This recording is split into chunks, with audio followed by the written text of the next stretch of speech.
das ideias, né, do NeoHub, o Neo Manager, Neo Staff, que eu dei uns nomes, mas eu falei que é nome provisório, que pode ser mudado.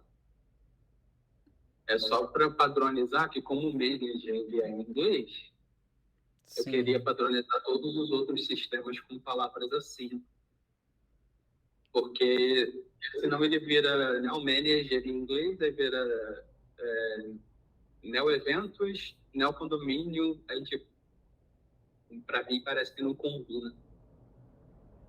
Tá, o Hub é um dos que eu mais gostei, assim, de nome.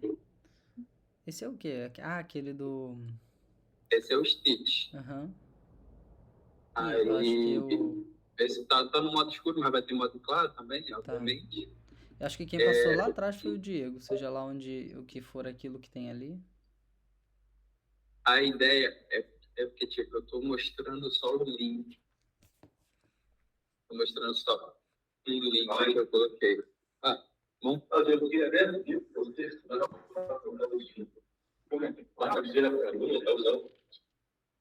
o dia mais cheio, né? É da segunda, sexta-feira, mas eu já podia. Bom, vamos falar de hoje. Vamos. Quem vai fazer? Tudo. Ô, Wagner, Bem. Boa tarde. Boa tarde, Márcio. Acho que só o microfone do Diego, não sei se tá ligado. Alô, tá ouvindo? Ah, sim, mas sim. tava longe, eu acho que esse daí Deve estar com a pilha fraca, sei lá. Uhum. Então, vamos começar? Já Vamos. falar das coisas que foram feitas esses dias aí, que foi bastante coisa. Bora. Vamos sim. Você começa, eu começo? O que é melhor? Não, é o que eu falei. Você fala e eu só pontuo algumas coisas para mostrar exatamente o que está sendo feito. Você é a base de conhecimento. Poxa, muito obrigado. Então, bom, do ponto de vista de caminho pro ITIL, né? A gente caminhou bem essa semana. A VPN que eu tinha colocado como uma das métricas para colocar, ela já está pronta, o tráfego já está fluindo, eu só não estou conseguindo ainda lá na borda, que a gente chama, né? A VPN Side to Side, que a gente já posto aqui como um dos itens para caminhar, né? É ela que vai permitir, ela é uma VPN, na verdade, que permite escoar o tráfego da NTL para a internet através de uma requisição pública, ou seja, como se a gente tivesse um IP público para falar com a empresa.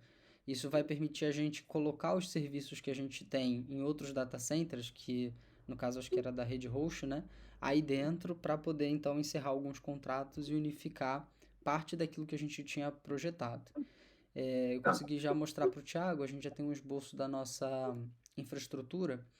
E basicamente, eu posso até mostrar aqui, mas é um desenho meio complicado, que ele envolve mesmo a arquitetura e estruturação do nosso plano de trabalho. Como é que a gente vai seguir a partir daqui, como é que vai ficar a rede da empresa propriamente dito, como está a estruturação do firewall. Eu consigo mostrar pelo menos o que a gente já fez, o que a gente está fazendo e para onde a gente vai. Acho que é bom. Tá? Então, acho que eu vou mostrar aqui, espera só um instantinho. Deixa eu só jogar para minha outra janela aqui, só um segundo. O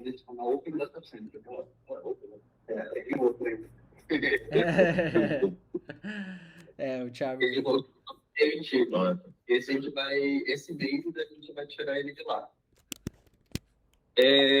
Aproveitando, Diego, isso que a gente estava conversando sobre essa nova estrutura, para e tudo mais, eu fui conversar com ele sobre a questão do link dedicado lá do FMDS. Sim, eu até vou levantar esse assunto aqui. E basicamente é isso que a gente fez, que essa mudança toda da infraestrutura com essa VPN que o Wagner colocou aqui dentro, é basicamente o link dedicado já. Entendi. Então a gente já pode reaproveitar isso tudo que já fez. Mas eu vou dar uma olhada no termo, que eu preciso saber qual é o tipo do link dedicado que eles estão pedindo, porque se for um tipo só do jeito que o Wagner fez, né, que é fase 2, né, Wagner? Isso, é camada 2 de rede. Isso, camada 2 de rede, a gente já consegue começar a utilizar no FNDS sem precisar comprar nada. Legal. No caso, a gente só vai precisar comprar os notebooks dos funcionários. Qualquer coisa a gente bate com ela. Se olha, já tem um link assim assado, entendeu? Já estaria pronto o link. Tá? Uhum. Foi exatamente isso que eu estava conversando com ele, aí ele falou, porque esse é o link dedicado da NTL, aí foi o link dedicado, aí eu falei com ele sobre isso, e aí eu acredito que seja exatamente o que a gente precisa para o FNDE. Então, como é que a gente está aí? Eu vou só pontuar um pouquinho, porque aqui é o mapa técnico, né? Então, teoricamente, isso assim, não é exigência que você saiba esse tipo de coisa, né? Vocês estão conseguindo ver minha tela ou não? Estamos. Você deu um zoom aí. Dei um zoom, exatamente. Hoje, eu vou descer aqui um bocadinho, ó. A empresa, ela tá aqui, né, nesse ambiente físico, que a gente tá vendo nesse espaço, né? E oficialmente, esses serviços que antes ficavam hospedados aí dentro, eles começaram a ser é, espalhados pela internet, de um modo geral. Então é aí que começou a nossa dificuldade com a 27001. Isso não pode estar espalhado da forma que está. Ou ele passa a ser estruturado de uma forma onde eu faço o que o FNDE precisa, provavelmente ele deve ter certificações por conta disso. Eu preciso de um link dedicado, tunelando, ou seja, encaminhando por um túnel a comunicação de uma empresa para outra, entre os serviços de uma empresa e outra, como se teoricamente tudo estivesse dentro da NTL. E hoje isso não acontece. Então eu até mostrei para o Thiago o que eu projetei, né? Eu criei essa rede virtual que está aqui. Ela, dentro dessa rede virtual, a gente já tem 2 serviços em andamento. O SCI, que a gente teve que fazer de novo, ele já está rodando aí por trás desse Firewall. E essa rota, ela está sendo propagada para a internet por meio de um computador que hoje eu botei lá na Open Data Center, que é um serviço de um data center que vocês querem descontinuar, mas ele lá tem IP fixo. Era o que eu precisava para a gente testar esse canal. Depois a gente leva essa máquina virtual para algum outro data center mais seguro, digamos assim. E aí, dentro da NTL, eu tenho uma máquina que conecta com esse túnel lá fora, e aqui dentro é que eu tenho esse link dedicado. Essa TR01, ela está aqui, é aquela fixa ali, é isso?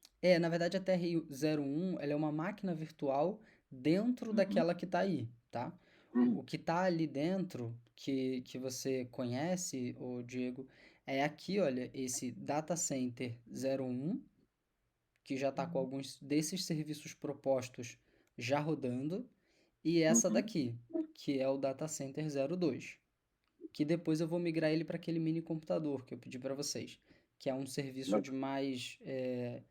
seria uma redundância, né? Uma falha, digamos, para evitar falhas na infraestrutura. E aí, do ponto de vista infraestrutural, a gente está seguindo o ITIL, que é mapear e organizar os nossos métodos de trabalho. Então, assim, juntar o que a gente tem hoje. Eu não tenho um mapa da rede hoje, eu até vou desenhar isso para te facilitar o entendimento, né? Mas não tem uma infraestrutura projetada. Então, a partir do momento em que a gente foi cascateando os trabalhos dentro da empresa e fora dela, a gente perdeu a noção de como o tráfego da rede da empresa funciona e até que ponto a gente corre risco e que ponto a gente não corre risco. Então aí eu tenho um pouco dos dois. Eu tenho a 27001 batendo no nosso pé com relação à segurança da informação, porque a gente não tem controle de que rota na internet a gente está passando. E do outro lado, a gente tem o ITIL que simplesmente grita com relação ao fato da gente não ter os nossos processos documentados. Então, assim, eu fiz o mapa, né? Tô ainda terminando, porque tem muita coisa que ainda muda conforme eu passo ou não a ter uma dificuldade num ponto. Mas o mais importante é que essa VPN aqui, que eu tô marcando, ela tá pronta e teoricamente eu já consigo falar com um computador de borda que vai levar a gente para a internet por um IP fixo, aqui dentro com a empresa, ou seja, esse túnel já está estabelecido. Isso é um dos tipos de link dedicado, mas ele está na camada 3, então é isso que eu falei com o Thiago. Se eles pedirem um túnel do tipo 2, ele é até mais simples de fazer, mas vai provavelmente requerer um pouco mais de banda de internet. Então, assim, vai ter que definir com eles que tipo de camada que eles querem trabalhar. Esse túnel permite a gente estar na internet como se tivesse um IP fixo, como aparentemente a empresa já teve no passado, antes de precisar levar tudo para a nuvem. Eu não sei se você está por dentro, acho que o Thiago ou o seu próprio pai deve ter comentado que a empresa hospedava os serviços aí dentro, mas por conta de uma regra da própria Oi, vocês tiveram que perder esse acesso por não ter mais o IP fixo. Eu não sei se você está ciente disso. Aqui a gente só mantinha essa parte do desenvolvimento, né? Aí Uhum. quando a New, né? New, que era da antiga, deu algum problema lá que a gente simplesmente eles pararam de prestar o serviço de IP fixo. Porque o IP deles, eles mudaram para aquele formato ali, que é o CGNAT. O CGNAT, ele não é fixo, ele está rodando sempre e a gente não tem autorização de acessar por fora. A Oi, ela tinha um bloco de alguma coisa em torno de 1 milhão de IPs públicos, tá? Esse bloco era uma rede do tipo A, que é esse prefixo aqui, olha, só o primeiro bloquinho da rede. Ela vendeu isso como parte da recuperação judicial, então ela ficou com poucos IPs públicos e aí ela esconde todo mundo atrás dessa tabela que a gente chama de NAT, ou seja, ninguém fala direto com a internet sem passar por uma tabelinha de roteamento. E aí essa tabela de roteamento impede você de prestar serviços por dentro da sua própria infraestrutura. E aí você acaba tendo que contratar um data center para fazer isso. Aí eu inverti a jogada, para a gente não ter tanto custo. Primeiro agora, porque a gente está testando os serviços, e segundo, para poder mapear tudo, eu vou fingir que a NTL aqui na borda, ou no Firewall, ela fala com a internet. Mas isso é só realmente uma... É um golpe, digamos assim. E é padronizado, tá? Não tem nenhum problema, porque não existe tanto IPv4 no mundo. Mas eu estabeleci um link de dentro da empresa para um IP público lá na Open Data Center. Então, o nosso tráfego que chegar pela web e solicitar uma requisição no IP público, ele vai conseguir acessar esses serviços que estão dentro do data center virtual por meio desse link dedicado que eu criei lá. Esse link é um túnel, né, de camada 3, como eu expliquei para vocês, com uma chave criptográfica bem alta, que impede o pessoal de interceptar o que está passando por aqui. Então, muito provavelmente é por isso que o FNDE solicita esse tipo de tunelamento, que é para impedir que a comunicação vaze entre uma das pontas. É literalmente como se você tivesse esticado um cabo físico de uma infra até a outra, tá? Só que ela corta a internet, né? A gente usa esse canal público para poder estabelecer esse túnel, mas ele garante a gente essa segurança. É como se literalmente ela estivesse aí com alguns milissegundos de atraso. E aí o que eu propus para o Thiago é, no caso da Oi cair, a gente vai precisar de uma segunda saída. E isso aqui no mapa está estabelecido pontilhado porque, na teoria, ainda não tem a empresa e não acho que seja necessário contratar agora. Até falei com o Thiago, talvez um modem 4G com um pacote de dados pequeno, só com uma segunda opção, seria o suficiente. Não precisa nada nesse momento para esse fim, até que a gente entenda como é que a Oi funciona, porque eu comecei a monitorar ela faz algumas semaninhas, então eu ainda não tenho índice de queda e funcionamento da empresa. A partir dessa infraestrutura... Ô, Wagner, deixa eu só...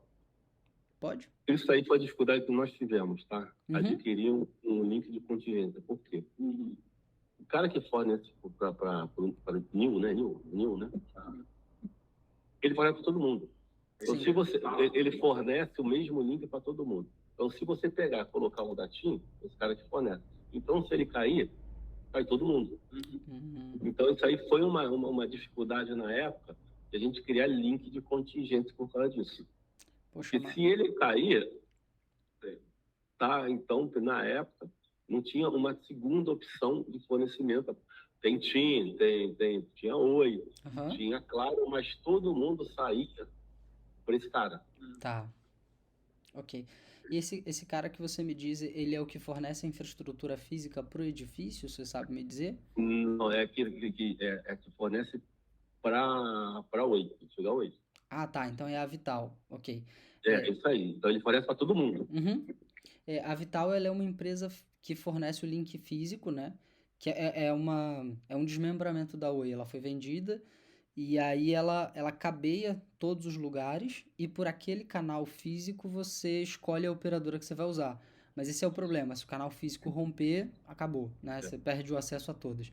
Então a sugestão de um 4G talvez não seja uma solução tão ruim. É um sinal de celular que seria só para emergência, né? Em casos de queda. Aí a franquia vai ver, acho que a depender do quanto precisa para manter isso funcionando. Mas eu E deixei isso pela a experiência que a gente tem aqui, desde que a gente veio para cá, nunca caiu. a Oi. Nunca caiu. Desde que a gente se estabeleceu aqui nesse prédio aqui, a gente nunca caiu. Tá. Porque eu notei, eu até conversei isso com o Thiago, eu notei latência, né? Tipo, ou seja, muito atraso na entrega dos pacotes, mas eu não vi queda acontecendo. A boa parte dos problemas que a gente encontrou nos servidores que rodam aí dentro é o fato deles rodarem no Windows, que aí fez muito, assim, a gente teve muito problema de infraestrutura mesmo. Ou seja, o serviço era estável, mas ele rodava em cima de uma base que não era estável, então ele oscilava junto. E aí eu proponho justamente uma dessas saídas, e se fosse muito necessário esse failover aqui por uma outra operadora, seria só para contingência, tá? Não seria para balancear o tráfego, porque ele é bom aí dentro. O download é bom também, o upload mais ou menos, mas ainda dá para manter os serviços funcionando. E isso permite com que a gente consiga montar uma estrutura mapeável, que é parte dos requisitos da ISO, porque os nossos encontros eles têm sido para isso, mas não tem como a gente chegar na ISO sem mexer na infraestrutura da empresa, tá? Isso é muito delicado, porque a ISO ela normatiza isso justamente para garantir que a qualidade de entrega dos serviços ela seja alta. Então é por isso que precisa mexer primeiro aqui, nessa parte de infra. Depois que tudo da infra estiver estruturado, aí você pode jogar em cima os serviços que você precisar. Deles, a gente já tem alguns que já estão, que não seja funcionando 100%, mas já estão em teste. Que é o Tailscale, que é uma VPN assim, de emergência para o pessoal que administra a rede. A gente já tem aqui o LDAP que está rodando, trouxe ele para cá, ele estava lá na nuvem da Somos BR, puxei ele para cá porque fica mais fácil de gerir dentro da rede. O próprio SCI, que a gente precisou puxar ele na emergência, ele é dividido em dois servidores, o software, no caso, que é a própria máquina, e a web, que é por onde o pessoal acessa hoje. E deixa eu ver aqui, o OpenVPN que eu estou instalando ainda. Tem alguns desses serviços que são, porque esse é o projeto, assim, para onde a gente pretende alcançar, né? Ele ainda não está 100% pronto.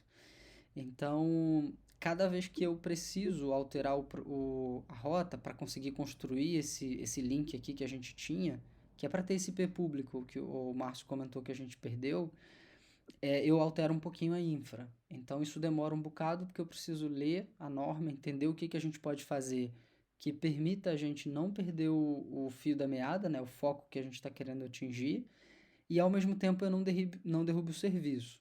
Aí eu até tô falando com o Thiago que um dos pontos delicados é que o Firewall, que é o que eu tô quebrando a cabeça aí desde semana passada. Ô, Wagner, deixa eu Pode só te falar. fazer uma pergunta. Você colocou aí que o Windows acaba sendo um problema, né? Sim. Porque a gente não tem condições de migrar para Linux, a nossa, porque hoje é só faz certo. Aham. Então, a gente já está fazendo isso. É. Já tá migrando. Esse data center já é Linux. Sim, todos eles. Está no Linux. Os serviços de desenvolvimento está migrando para Linux também. Então, a ideia é a gente finalizar toda essa migração e não ter mais servidores Windows. Porque, além do mais, a gente não vai ter custo, né? Porque os servidores Windows pagam. E também não vai ter essa dor de cabeça ali que fez a atualização sozinha e reiniciou sozinho. Sim, porque sim. o Linux é uma coisa que a gente sabe. Ele informa tudo que aconteceu, ele informa. É igual aconteceu na segunda-feira, que o 218 estava desligando, que era o pessoal da ativar, que tem acesso lá, estava desligando. Eu estava tentando entender por que ele estava desligando. Os logs do Windows não estavam querendo me explicar o que estava acontecendo. E depois que eu parei para prestar atenção, o servidor do Windows Server tinha acabado o período de experiência, que é 180 dias. E o fato dele terminar o período de experiência, o Windows desliga depois de 1 hora. Automaticamente, sem perguntar. Então não era a máquina, o problema era o Windows Server que estava lá. Aí o que eu fiz para contornar isso temporariamente, enquanto a gente está fazendo essa migração? Eu coloquei mais 180 dias de experiência. Mas, Que era o teste que a Gabriela estava fazendo. Era do Atimbá. Eu até pedi, aí eu pedi pro Yuri migrar pro Linux. Então, no sentido, a gente sabe que tudo vai estar funcionando. O desenvolvimento, ele praticamente já está todo no Linux. Tem alguns serviços legados, espera que eu vou jogar vocês na outra tela, para eu poder puxar meu navegador, e aí eu consigo mostrar para vocês um pouquinho do nosso data center virtual. Eu estou já simulando. É virtual, gente, porque, querendo ou não, por mais que seja muito bacana comprar uma porção de equipamentos, oficialmente a empresa ainda não precisa disso, né? Então, enquanto não estabelecer, deixa eu só fazer o login aqui, a gente já tem uma boa base dos serviços rodando, só um instante, e eles podem continuar rodando aqui pelo data center que está aí, mesmo com a máquina aquecida, mesmo com não sendo um ambiente perfeito, né, ideal, ele já é o suficiente para segurar a empresa. Então, deixa eu só fazer o login aqui, peraí. E eu acho que o melhor de tudo, eu particularmente gosto muito de gerir a infraestrutura local, porque facilita a gente a organizar o trabalho. Então, por exemplo, de segunda para terça a gente notou que a máquina do SCI tinha pouco recurso computacional. Então a gente aqui mesmo vai lá e aumenta o recurso e não precisa pedir a empresa, não precisa fazer um novo contrato, não precisa fazer um adendo. A gente já tem aqui, olha, boa parte dos serviços. Esse daqui é essa aqui é uma das VPNs que estão abertas do lado de fora. A gente monitora o tráfego aqui em tempo real, como é que está o uso de armazenamento, memória. Os servidores Linux gastam pouquíssimo recurso. Você está vendo que eu tenho uma máquina que ocupa 180 MB de memória RAM. Enquanto que o Windows, só para ligar, precisa de pelo menos 8.000 megas. A gente aqui tem serviços mais estáveis e mais rápidos. Essa daqui é a que fecha o link dedicado. Só ele sozinho. Só ele, E depende, se for o server ele vai precisar muito mais. Aqui a gente tem uma máquina Windows, que é essa aqui com Windows 7, que é a que está rodando o SCI, porque a biblioteca do SCI usava o Win32, que é um processo que o Windows está abandonando, né, com o andar do tempo, e aí o SCI estava rodando com mais dificuldade no Windows 10 do que no Windows 7. Então eu peguei uma distro do Windows 7 com os patches de segurança, botei aqui, é a que o pessoal lá do RH está trabalhando, e por enquanto eles não têm reclamado com relação à eficiência. A gente tem praticamente todas essas máquinas aqui que já estão funcionando, já estão rodando para o pessoal. E aí deixa eu ver aqui, que acho que eles chegaram a ver, né, o SCI na web, mas eles não viram a questão de como a gente consegue acompanhar isso. Peraí. Aí nisso a gente estava conversando o que a gente pode fazer para o futuro. Quando a gente for comprar o ar-condicionado para refrigerar a questão dos servidores, a gente vai ter uma infraestrutura de servidores próprio da NTL. Então, até nos pregões que a gente tem visto que às vezes eles pedem infraestrutura da própria empresa, a gente vai poder reutilizar. Então, isso é uma coisa que a gente vai poder usar também. Então, pode aproveitar essa estrutura para isso. Isso aí. Pode e deve, na verdade. A gente está construindo uma infraestrutura de grande empresa, só que como as máquinas são virtuais, elas são escaláveis. Então, se a gente precisar, vamos supor, a máquina que virtualiza isso está aí dentro e ela está com pouco recurso. Ela está no limite dela, tá? Que são 48 GB de RAM.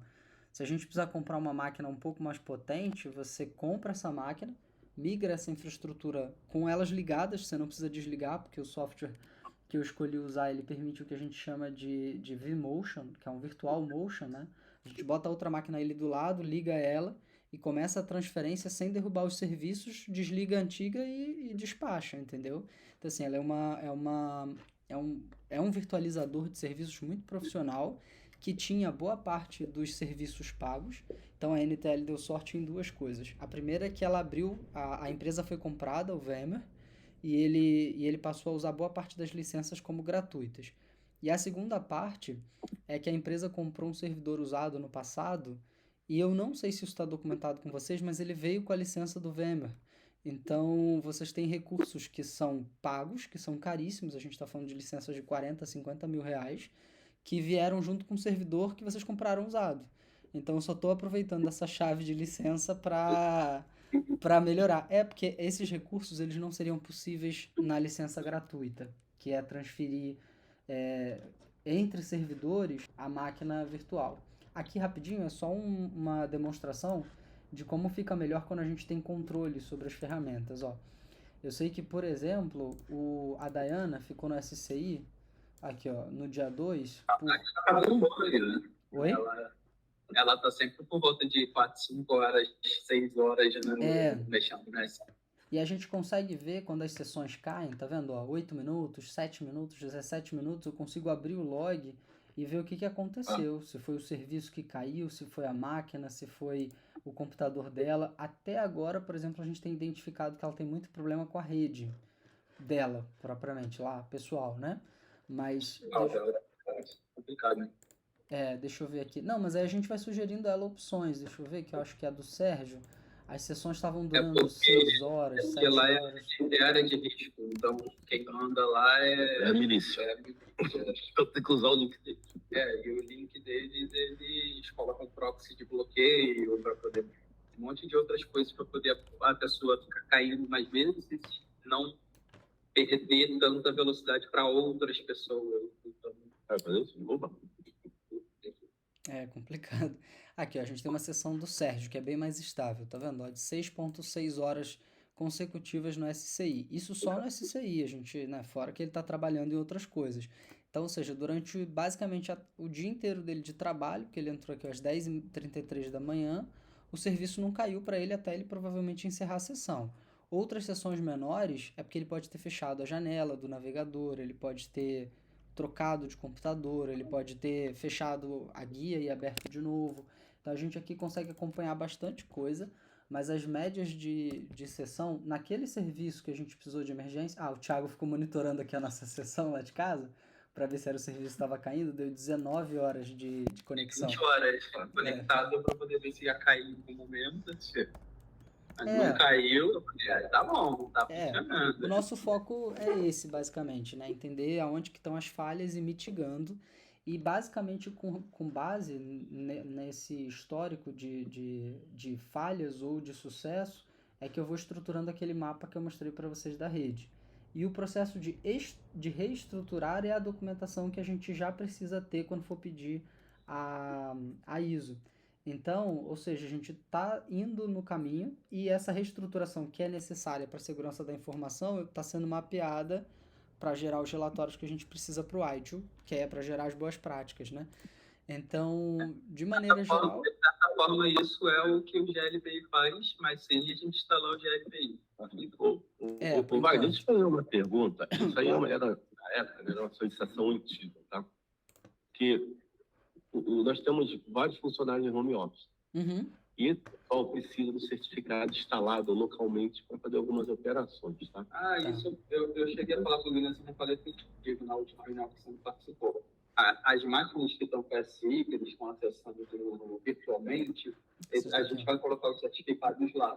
Então, mas aí só que aí não é só o SI. Tipo, o meu pessoal emite nota fiscal. Eles precisam de certificado, então está instalando a máquina deles. Então, mas aí a gente cria um usuário para eles. Pode ir lá. Aí tira, porque isso aí foi minha preocupação. Por quê? Amanhã você demite um funcionário. Se o funcionário está fora da vida da empresa, ele pode entrar lá na Receita Federal, coisa lá e detonar, porque o cara tem um certificado local, então ele consegue entrar em qualquer canto. Então, isso aí, a ideia era tirar o certificado de máquina local. É por isso mesmo, eu até conversei com ele sobre isso, que basicamente essa mudança que fizemos de servidor para um servidor local, de máquina virtual para o pessoal acessar aqui, a gente resolveu também o problema de certificado. Então, a gente resolveu 2 problemas em um só, porque aí nas máquinas virtuais a gente instala certificado, a gente faz login e senha, acessa, assina. Aí tem que ver o pessoal que acessa o Conta Azul. Porque o Conta Azul é via web. Então, o canal teria que ser via máquina remota para não usar o certificado local. Sim. Eu acho ótimo, principalmente porque aí a gente vai ter um controle maior. Sim. E se a pessoa for dispensada ou pedir demissão, a gente só vai lá e desativa o acesso da pessoa. Isso sempre foi uma sensação que eu tinha muito. Isso nunca aconteceu, mas Mas eu tinha essa preocupação. Mas, Márcio, é bom o que você falou, porque a gente não vai esperar acontecer para tomar uma providência, né? Isso aqui está servindo para a gente entender que esse ambiente que você sugeriu, ele não só é propício, como essa solução que eu encontrei para o SCI, ela acabou sendo uma solução de emergência. Eu vou pedir com a permissão de vocês aqui, eu vou rapidinho entrar no usuário do Sérgio, porque ele não está logado, e aí eu vou mostrar para vocês que a gente basicamente abre a área de trabalho no navegador, e daqui a pessoa segue o trabalho. Tá vendo? Mostrar tudo isso. Então, É basicamente o computador que acessa pelo navegador. é isso, exato. Ele pode acessar pelo navegador, se tiver ruim para ele aí dentro da empresa, a comunicação vai estar melhor e ele acessa Fica até mais rápido, local. fica rodando local, né? Fica porque esse processamento ele não acontece no computador do usuário, ele acontece lá no data center virtual. E as máquinas virtuais que estão aqui, olha, por exemplo, elas trocam tráfego entre elas a 40 gigas por segundo. Porque como são links virtuais que estão acontecendo, a máquina de arquivos, por exemplo, ainda está na nuvem. Então o nosso tráfego lá é limitado. Toda vez que a conexão cai ou que dá latência, o pessoal sente o impacto na hora de usar os arquivos. Agora, se ela está aqui localmente, eu peguei a máquina do SCI, abri uma pasta que está mapeada na rede, a 40 gigas por segundo, basicamente é transparente. A pessoa está dentro da rede virtual, só que nada disso é processado na máquina da pessoa. Esse é o conceito de virtualização mais complexo que a gente tem, e a ideia principal dele é que se acontecer algum problema pontualmente, olha só, a gente recorre a recursos de emergência que estão aqui disponíveis, ó. Eu volto aqui e volto a máquina para a versão antes do certificado. Ou seja, eu voltei ela no tempo e aí eu não preciso parar a operação inteira da empresa porque o serviço ou o certificado deu problema. Eu volto lá no tempo, restabeleço a conexão e pronto, todo mundo pode logar de novo. Entende? Então, o conceito principal é que essas máquinas virtuais elas viram apenas ferramentas de trabalho, os dados ficam centralizados num storage, que é o foco principal, que é o que a ISO normatiza e é o que a gente precisa ter.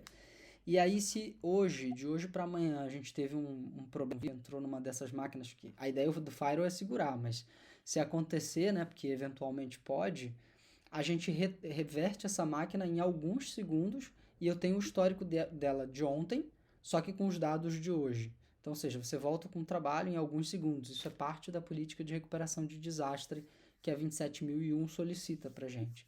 Então, assim, a gente está bem estruturado, a coisa está caminhando bem. Tô até muito empolgado, porque eu realmente me divirto muito com a parte de infraestrutura. E aí um salve pro Thiago que me dá carta branca para trabalhar aqui com o que eu precisar. Então eu só aviso a ele falou, vai indo e deixa a gente, só vai documentando.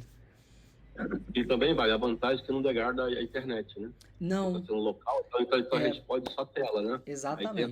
Então a gente pode ter um link menor aqui, mas como todo o processamento é feito local, e só joga a tela, então a gente não tem queda de performance. A questão toda que, tipo, esse também por planejamento para o futuro, não para agora, é que a gente melhore tanto a infraestrutura dos nossos servidores que a gente não precisa mais pagar data centers para fora. Que nem o file server, daqui a pouco vai trazer o file server. Eu na verdade tenho precisado muito, assim. Toda vez que o pessoal comenta alguma coisa, desde semana passada para essa, inclusive eu tô com a autorização do Thiago, né? Eu tô conversando com o pessoal para ver o andamento do SCI. E eles disseram que tanto ontem, segunda, terça e quarta, tá sem nenhum problema. A Dayana eu tenho perguntado bastante também, porque é uma preocupação até... Porque como virou algo emergencial, a gente precisava que isso funcionasse. E além do mais, eu falei, o meu salário cai graças a... Não, exato. Meu foco principal era o SCI, exatamente. Agora, uma perguntinha. Sim. Beleza, a gente está com redundância da rede, da máquina, é rápida, mas quem pode fazer isso aí? Como assim? Quem pode? Se você passar mal... ele tá tudo documentado. Tá. Beleza. Eu fiz muitos manuais. Eu tô... Você e o Wagner. É importante ter mais um. Questão mas é uma coisa que o Wagner estava falando até sobre isso. Que ele acredita que mais para frente, quando a gente já estruturar um pouco mais, a gente vai precisar de mais uma pessoa, pelo menos, alguém que não sei se precisa ser alguém dedicado para a infraestrutura, mas alguém que saiba operar. Sim, Entendeu? A operar gente pelo tem que menos. pegar alguém e treinar, cara. Então, O porque, tipo, importante tudo aí é tá assim, sendo feito. caiu, que nem falou, quando deu problema no vidro, o cara tem que ter competência de tirar a parte aquela versão que não tinha problema e para ele liberar. É, assim, tudo nisso eu tô acompanhando de perto toda a migração, para poder. Eu dou carta para fazer, mas eu tô sempre acompanhando, tipo, e aí? O que está sendo feito? Aí a gente se reúne e ele me mostra tudo que está sendo feito. Por mais que eu tenha outras coisas para fazer. Porque assim, aí um de vocês tirou férias e vai estar o universo lá na Espanha. Aí o outro passou mal com a dor de barriga. Aí o que a gente faz? Exatamente. E aí não é o Mas, processo de implantação, é o processo da operação, que não precisa ser um cara em nível elevado. É script, você faz o script, olha, tem que seguir isso. Você sabe fazer isso aqui. na patente a gente consegue, até um estagiário também consegue pegar Consegue. e fazer. Você deixa ele com acessos limitados inicialmente, né? Porque ele pode derrubar a empresa inteira só tirando um servidor do ar, então a gente torna o nosso ponto de falha em pessoas e não mais na operação propriamente dito. A operação ela deixa de ter falha, mas a gente então caracteriza isso pro lado humano. A ideia de tantas redundâncias, a gente ainda, só uma correção, Diego, a gente ainda não tem a redundância de internet. E pelo visto a gente ainda não precisou, mas é importante a gente ter, até porque muito provavelmente se o link der alguma falha e alguém estiver acessando isso de fora, principalmente em dias de trabalho remoto, que basicamente são a maioria, né? Eles precisam continuar trabalhando sem que a empresa pare de funcionar. Enquanto a gente hospeda isso num Tier 3, que é um data center que tem redundância até de concessionária elétrica, o nível é tão elevado, a gente sabe que o data center não vai cair. Agora, aqui dentro, aí dentro, não é o caso. Por isso, no projeto, a gente tem uma redundância que por enquanto vai ser o mini PC, mas os serviços que a gente foi identificando um nível de deficiência muito grande ou de necessidade extrema são os que a gente provavelmente hospeda na nuvem por enquanto, até que a infra aí dentro esteja tão robusta ao ponto da gente confiar nela para hospedar os trabalhos todos, entendeu? Wagner, Sim. redundância de máquina, como que vocês estão tratando? Porque Tá. nós temos 2 servidores e eles têm aquelas placas de rede, placa de... A placa lá, a controladora de HD, tá? Elas estão dedicadas. Então, se a placa-mãe pipar, só você botando a placa igualzinho a que estava lá. Você não consegue restabelecer. Como que vocês estão tratando isso se hoje... Porque assim, se der problema na fonte, não tem problema. Os servidores têm redundância de fonte. Mas se der problema na placa-mãe, morre a operação. Sim. Como vocês estão tratando isso da redundância desse servidor? Então, da questão de redundância que a gente está fazendo de emergências, vai ser um mini PC que a gente vai comprar, e vai ter que passar o link por tudo que é, mas porque ele é feito para automação e ele não tem capacidade de como é que se fala, Wagner? Ele não esquenta, né? Ele não esquenta muito. Na verdade, ele opera em Aí lugares... ele consegue durar mais tempo do que uma máquina comum. Então, a ideia dele ser um de emergência é só para casos excepcionais. E a gente vai ter um link na nuvem também. Então, tipo, tanto problema na nuvem. Se acontecer um problema na nuvem, a gente tem a máquina aqui. Se acontecer um problema aqui, a gente tem uma máquina na nuvem. Se acontecer um problema nos dois, eu estou perguntando. Desesperadamente correr alguma coisa. Hoje a gente tem servidor, 6-core, tá? 128 GB de memória, para R$3.000. Tá? Então, é um Xeon, aquele de bastidor, né? o que eu Então, ele é o preço do mini PC.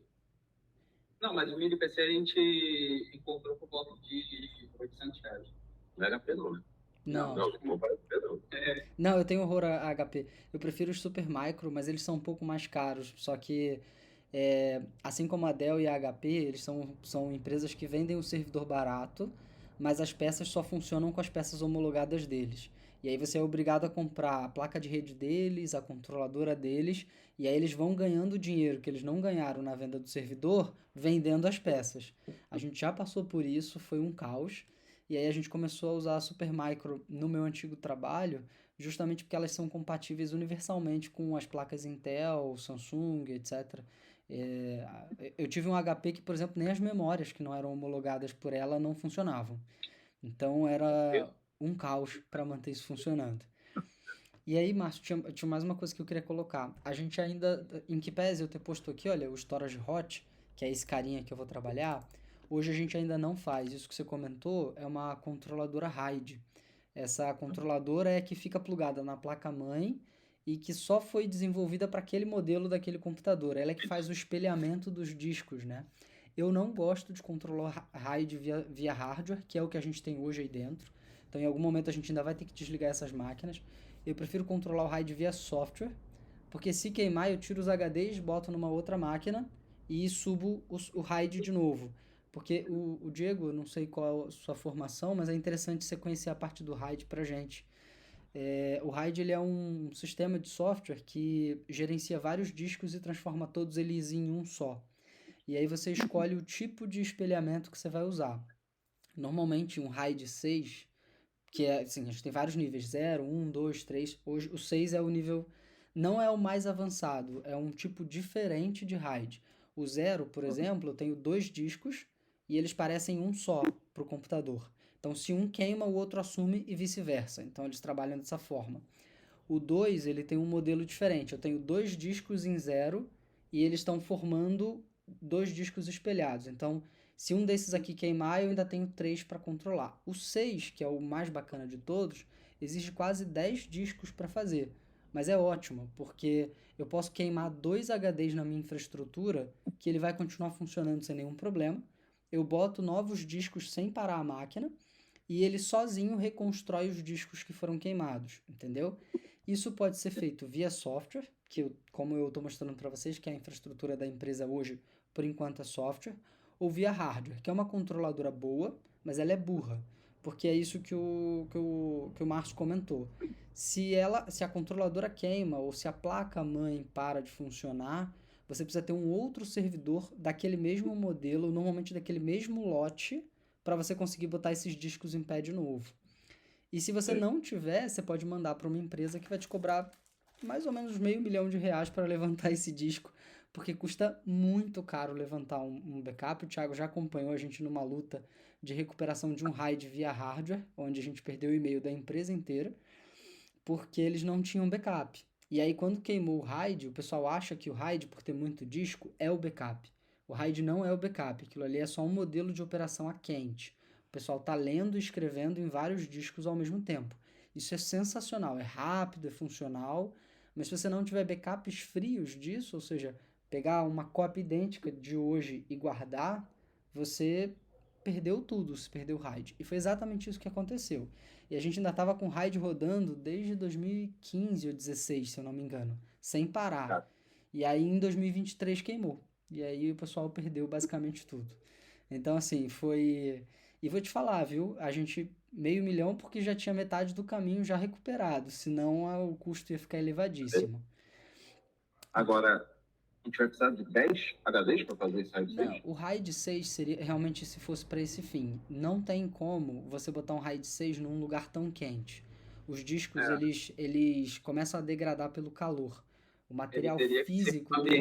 Um ambiente tipo data center mesmo, que é um ambiente com rack, com ar-condicionado só para ele. Ali no estoque não daria. Então a gente está fazendo com que tem, mas de certa forma a gente tem backup do software. Então a questão é que a máquina parou de funcionar, a gente consegue migrar para outro lugar sem precisar de comprar uma placa idêntica. Porque a ideia da gente comprar o segundo servidor do IBM era para sincronizar os servidores. Grava aqui, grava aqui, grava aqui. Isso. Então, se for aquilo, era só subir o outro. Aí não sei se implantou isso na época. Mas a ideia era essa, porque, se for, vai ter que comprar placa igual. Não foi feito, né? Não foi. Um era servidor BPS, o outro mas a ideia, quando eu comprei essa máquina, foi para isso, foi para sincronizar a máquina, fazer sincronização de máquina. Então, se pifar, principalmente por causa do calor que essa máquina tem. E às vezes aí que ela só falta voar por causa do aquecimento. Então a ideia era, grava aqui, grava aqui, grava aqui. Se a máquina morreu, não tem problema nenhum. Então essa foi a ideia de comprar segundo servidor. Hoje, eu até falei com o Thiago, por uma questão de calor, dá para concentrar tudo em uma só. Mas hoje vocês estão vendo esses dois ambientes rodando aqui lado a lado. A mais antiga, que estava até que foi liberada primeiro pelo Zé, é a que está rodando hoje os nossos ambientes de homologação. E elas estão ligadas aqui há alguns dias sem nenhum problema. Deixa eu ver aqui, ó. Eu vou dar uma olhada no uptime delas, mas algumas estão rodando há uma semana, 2 semanas, sem queda nenhuma. E se eu precisar, eu faço o que a gente chama de vMotion, que é transferir essa máquina ligada para o servidor do lado. Com ela ligada, ele vai levar aí 20 horas para transferir, demora muito. Se ela estiver desligada, alguns minutinhos, entendeu? Então, assim, se a gente sentir que um servidor está aquecendo, a gente transfere. Mas a minha proposta inicial para reduzir o calor dentro da sala era deixar uma máquina ligada só, com todos os serviços, porque dá para manter isso, sendo Linux, porque são servidores que processam menos dados por segundo e processam de maneira mais eficiente. Os backups daria para fazer por volta de 2, 3 da tarde, que o ar da empresa ainda está ligado, porque normalmente a rotina de backup roda depois de meia-noite, porque ela deixa tudo muito lento. Só que 2 da manhã não dá, tá tudo fechado aí, com a empresa aquecida, a máquina vai cair. E a gente mantém as rotinas de backup ou cedo, de manhã cedo, 8 horas, 9 horas, enquanto o pessoal aí liga o ar central e deixa circulando algum ar por dentro da empresa o suficiente, até homologar tudo. A ideia principal, na verdade, é eu chegar nessa infra que eu mostrei para vocês ali, que está projetada, a gente passar um tempinho trabalhando com ela dentro da empresa, e se a gente notar quedas, a gente vai levando esses serviços que não podem parar em nenhuma circunstância para fora, entendeu? Que são esses daqui. Hoje a máquina principal ia fazer o trabalho da esquerda, que está até bem sobrecarregada, né, que você está vendo. E à direita, o mini computador assumiria algumas pequenas coisas pelo seguinte. Aí eu não sei se o Márcio já está por dentro. Hoje quem delega o DHCP da empresa é o modem da Oi. E a gente não pode deixar o modem de uma operadora que não tem ISO normatizada fazendo essa delegação de controle de rede. Então, isso precisa ser um servidor nosso fazendo essa entrega. O problema é que se Esse é o problema que a gente tem. Uhum. De vez em quando cai de lá, quando sobe, eu tenho que ir lá e alterar o IP de validação do ponto. Nesse caso aí, a gente, aqui dentro a gente vai ter um hiperfixo. Sempre. Isso. Porque eu já tinha entrado em contato com a Oi e o Wagner também entrou em contato com outras pessoas para poder dar Oi também para tentar ver se alguém falava alguma coisa diferente.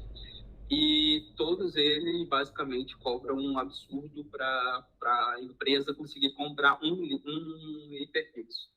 Então, essa foi a saída que foi pensada para resolver esse problema. E aí a gente tem um hiperfixo aqui dentro e a gente não precisa pagar nenhum extra para não ter o problema de ficar caindo, para não ficar caindo. E aí, o Márcio, a ideia principal foi justamente, essa foi a sacada. Eu vi algumas máquinas virtuais, não é o caso, a gente tem que ver se é um Tier 3, mas eu vi máquinas virtuais com IP fixo na internet, VPS, né, a $5 por mês, que basicamente elas vão servir para a gente só para receber o tráfego do IP fixo.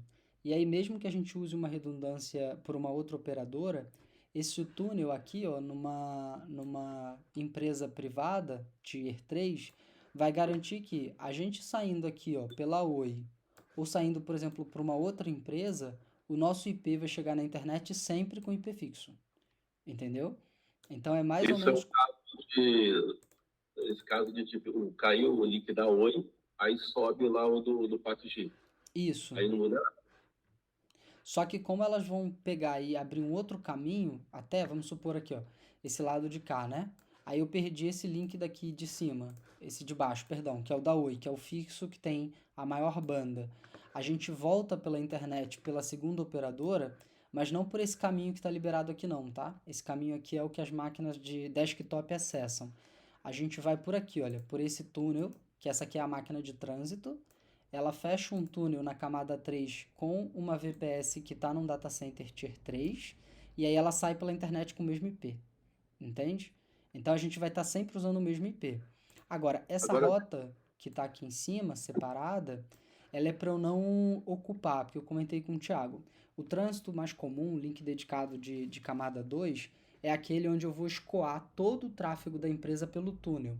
Então, imagina só que, por exemplo, seja Somos BR que está lá em Goiás. A gente escoar todo o tráfego de todos os desktops para Goiás para poder sair pela internet. Isso seria... Essa aí é a minha pergunta. Porque a ideia é a gente centralizar tudo no Somos BR. Né? Aí também vai ser transparente, né? Quando for para Somos BR, você vai, em vez de ser Open Data Center, vai ser o Somos BR. Isso. É porque aqui na Open Data Center, ele já tem um contrato com alguns IPs fixos contratados. Então eu estou aproveitando um desses IPs para testar. E aí, quando tiver tudo certinho, a gente já escolhe a VPS lá na Somos BR com o IP e com a quantidade que a gente precisa. Inclusive, o fluxo é tão pequenininho.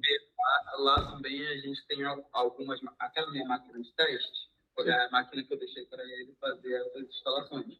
Então, como a gente tem essa máquina lá sobrando para fazer que você fez o evento, né? Isso. Aí eu deixei com ele para fazer essas instalações. Na Somos BR a gente não tem, porque ainda são só 2 máquinas, que é o Work e a Control Plane, né? As únicas que eles têm. Mas eu já falei com eles para poder a gente ter outras máquinas. Mas aí seria a renovação da atualização do contrato, um valor diferente.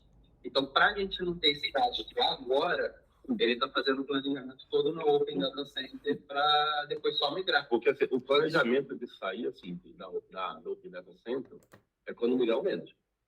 Então, a previsão é migrar o menos em agosto. Então, o que está fazendo? A HPM está testando agora, o Induri levou o homologa lá para o início, para ver se vai dar algum problema. Ele está testando 2 meses, 3 meses. Então, não deu problema nenhum, a gente leva ele para lá. Né? Aí, assim que vocês liberarem a Open Data Center, liga os nossos serviços e fica tudo na Somos BR. Para migrar na questão das máquinas virtuais é mais fácil, porque lá é Linux, então é só colocar a máquina virtual lá e rodar. Eu só ia mostrar pro Márcio, eu não sei se ele tem, qual o nível de conhecimento dele em nuvem, mas você entende, Márcio, a diferença entre a VPS e um Bare Metal? Porque eu sei que essa área é muito de infraestrutura, normalmente não é para o desenvolvimento. Você sabe ou não? Não sei. Tá. O Bare Metal, que é o que vocês contrataram com a Open Data Center, vocês alugaram uma máquina física lá naquele servidor. Essa máquina física, assim como eu tenho aqui, ó, essa que você está vendo na minha tela, é uma máquina física que está dentro da empresa. Então, como eu vou alocar esses recursos, ou seja, como que eu vou gastar... Pera, deixa eu só achar meu mouse, que eu fiquei em outra tela aqui perdido. Achei. Ó, eu vou abrir essa servidor aqui, ó. E aí vamos supor, se eu tivesse alugado essa máquina física num data center, eu escolho se eu vou instalar nela o VM, o Windows, qualquer hypervisor, né? Qualquer sistema operacional para virtualizar. Lá, a máquina que eles alugaram com uma licença do VMware, inclusive é o VMware 7. E aí eles alugaram lá uma quantidade de RAM considerável. Essa daqui é a da NTL, ela tem 38 GB de RAM, tá? Aí como eu vou alocar e dividir esses serviços, se eu vou ter 2 máquinas, 10 máquinas, 15 máquinas, isso é de responsabilidade deles. Eles têm acho que 10 IPs fixos e essa quantidade de recurso limitado. Isso é um Bare Metal. Você alugou a máquina física lá, você faz o que você quiser com ela. Você vai usar só Windows, vai usar Linux, você vai virtualizar coisa dentro dela ou não, Bare Metal. E o modelo que eles têm na Somos BR, não. Na Somos BR eles só alugam a máquina. É isso aqui, ó. Eles pegaram e alugaram esse carinha aqui. E aí vamos supor, ele escolheu 2 GB de RAM, tudo que ele fizer ele tem que fazer aqui dentro. Então ele não tem esse controle que eu acabo tendo, por exemplo, no Bare Metal, que é, por exemplo, eu criei aqui redes isoladas. Então eu tenho uma rede que fala só com firewall e com a internet. Eu tenho a rede que é só local, que é onde os desktops vão ficar. E eu tenho a rede pública, que é essa aqui. Eu tenho switches virtuais, onde eu posso gerenciar o tráfego entre uma rede e a outra, entendeu? Isso eu posso fazer no Bare Metal, porque tudo isso me permite lá na empresa gerenciar como eu vou organizar essas máquinas. E aí eu vou te dar um exemplo rapidinho, deixa eu pegar o Firewall, que essa é uma parte legal. Por isso que eu gosto da infraestrutura nesse formato, que é virtual. Ó. O pfSense é uma máquina que está com 3 interfaces de rede. Ela recebe a internet da Oi por aqui, pela WAN. Ela recebe o tráfego que vem de lá da Open Data Center no IP privado por aqui, por uma rede dedicada para fazer as regras no firewall e liberar ou não os serviços para a borda. E todo o tráfego filtrado sai pela LAN, que é distribuído por outros computadores domésticos. Isso aqui tudo é possível fazer físico ou virtual, depende do foco que você tem. como a gente tem uma infraestrutura enxuta, não tem tanto desktop, você não precisa realmente gerenciar isso por hardware. O hardware seria melhor para esse fim. Só que imagina, se eu tivesse uma máquina dessa aqui, física, ela estaria gerando muito mais calor, gastando muito mais eletricidade, e eu teria que comprar 3 placas de rede para fazer esse trabalho. Enquanto a gente não esquematiza, não entende a necessidade da empresa, é gastar dinheiro à toa. Tem gente que faz isso, né? Se eu posso fazer isso tudo virtual e vai funcionar bem, por que fazer físico? Agora, em algum momento, o recurso dessa máquina aqui vai acabar. Essa aqui é a virtualizadora 2, ela tá com 15 GB de RAM só, tá vendo? Ela tem 15 GB, 16, né? E eu tô com 2 GB liberados. Tem uma hora que a RAM vai acabar. Então eu vou ter que botar mais recurso nela para conseguir aumentar a minha infraestrutura, entende? Hoje essas nuvens de alto desempenho, elas fazem a infra toda virtual, porque além dela ser mais rápida, né? Ela permite você alocar quantas placas de rede, quantos discos você quiser, e aí eu vou só organizando isso de uma maneira geral. E aí, o storage, que é o carinha que eu vou trabalhar, ele é um storage virtual também, que nesse momento foi o que você comentou. Esse storage está sendo controlado por uma controladora física. Eu não gosto. Eu prefiro por hardware, que aí a gente pode facilmente, se cair essa máquina, eu transfiro para outra, entende? Mas para eu fazer isso, eu vou ter que esperar o Zé terminar de fazer backup de algumas coisas que ele tem lá. Acho que ele comprou um HD virtual para isso.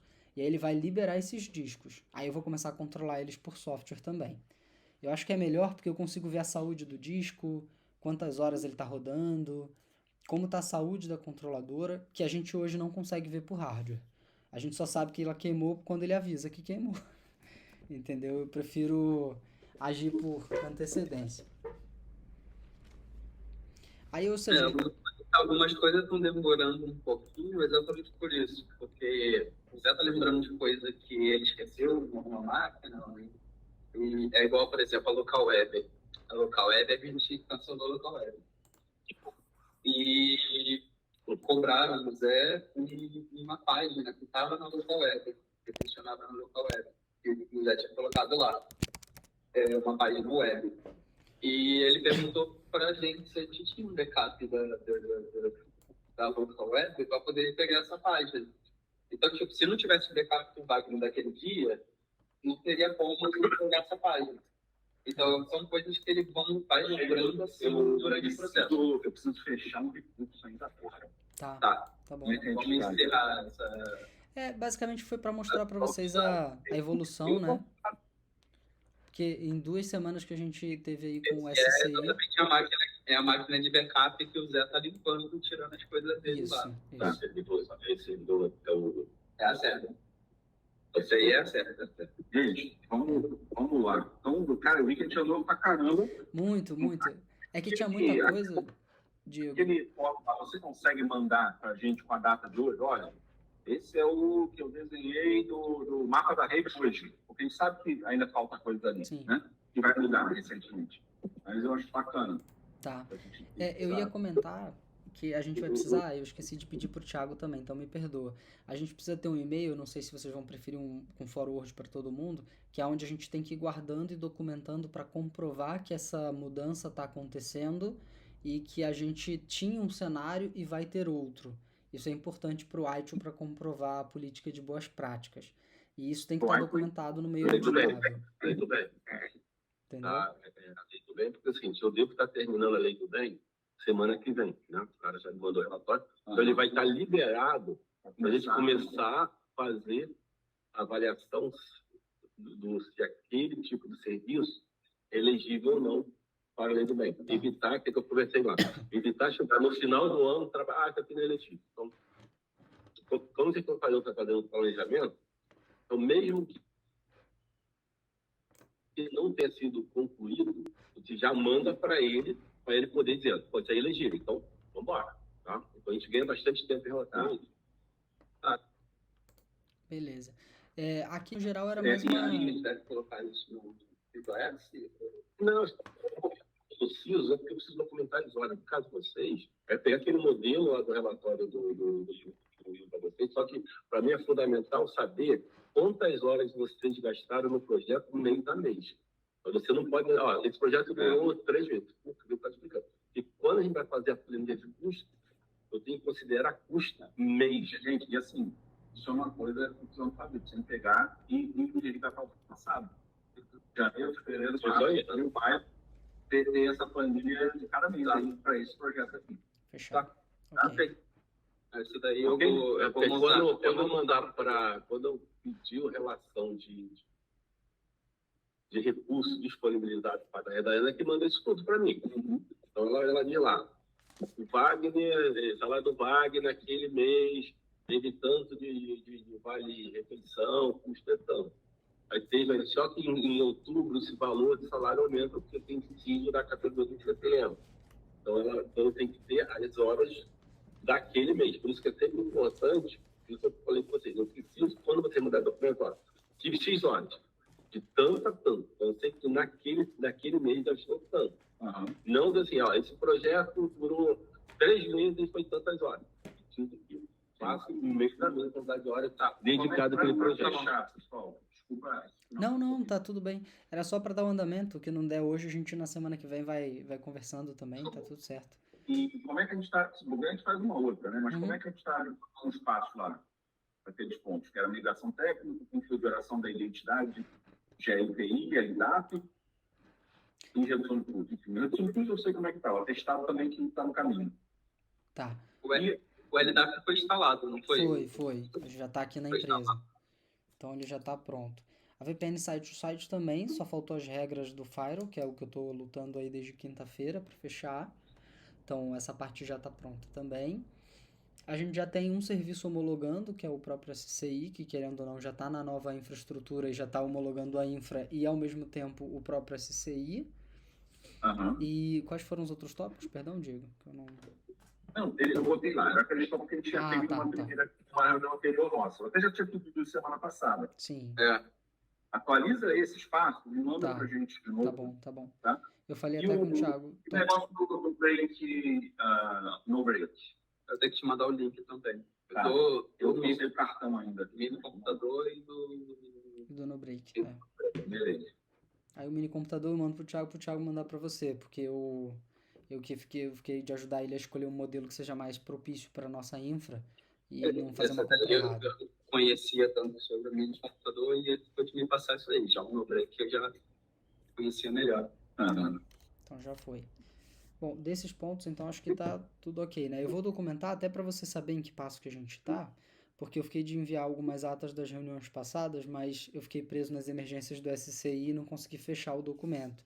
Então, vai vir aí uns 2 ou 3, eu só vou revisar com o Thiago antes e aí a gente manda lá no grupo para você ver o andamento e a expectativa para os nossos próximos dias. Manda aquele imagem para combinando com o produtor, vai gostar de ver também. Tá, o projeto, né? Tá. Tá bom, pode deixar. Bota uma data hoje, que é uma foto, né? E tá em mudança. Mas acho que é lá. Não, eu mando a foto aqui agora, que é o projeto de rede proposto, né? E como a gente tá. Não tinha, pra mim, o bom é segunda. Segunda da dele feriado e a partir da sexta. Sexta que vem. A gente passa para sexta 2 horas. Eu posso tentar fazer as 3 horas. Não, pra mim, tá bom. Então a gente vai para sexta aí 2 horas. Beleza. Tá. Obrigado. Tchau. Até mais. Tchau. Um abraço.